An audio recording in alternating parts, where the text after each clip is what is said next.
illallah Muhammadur Rasulullah la ilaha illallah Muhammadur Rasulullah la ilaha illallah Muhammadur Rasulullah la ilaha illallah Muhammadur Rasulullah. بسم اللہ الرحمن الرحیم. کتاب المسائل قربانی کے مسائل، سبق نمبر 26، تکبیر تشریق کا وجوب. ذی الحجہ کی 9ویں تاریخ یعنی یوم عرفہ کی فجر کی نماز سے لے کر 13ویں ذی الحجہ کی عصر کی نماز تک ہر فرض نماز کے بعد منفرد، امام، مقتدی، مرد اور عورت سب پر تکبیر تشریق پڑھنا واجب ہے.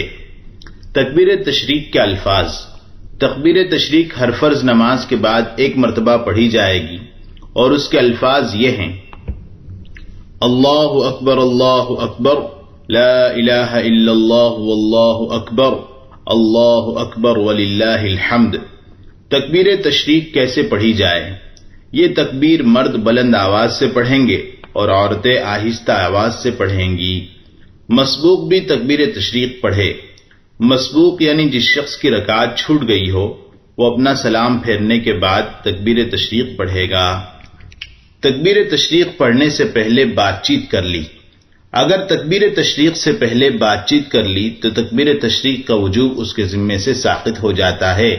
لہذا سلام پھیرنے کے بعد فوراً تکبیر تشریق پڑھنے کا اہتمام کرنا چاہیے.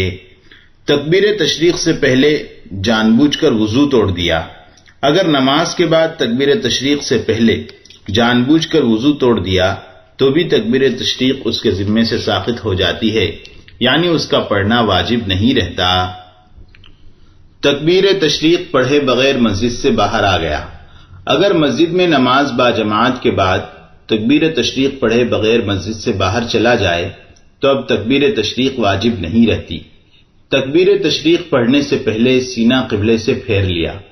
اگر سلام کے بعد تکبیر تشریق پڑھنے سے پہلے قبلے سے سینہ پھیر لیا تو اس میں تکبیر تشریق پڑھنے یا نہ پڑھنے کے بارے میں 2 روایتیں ہیں.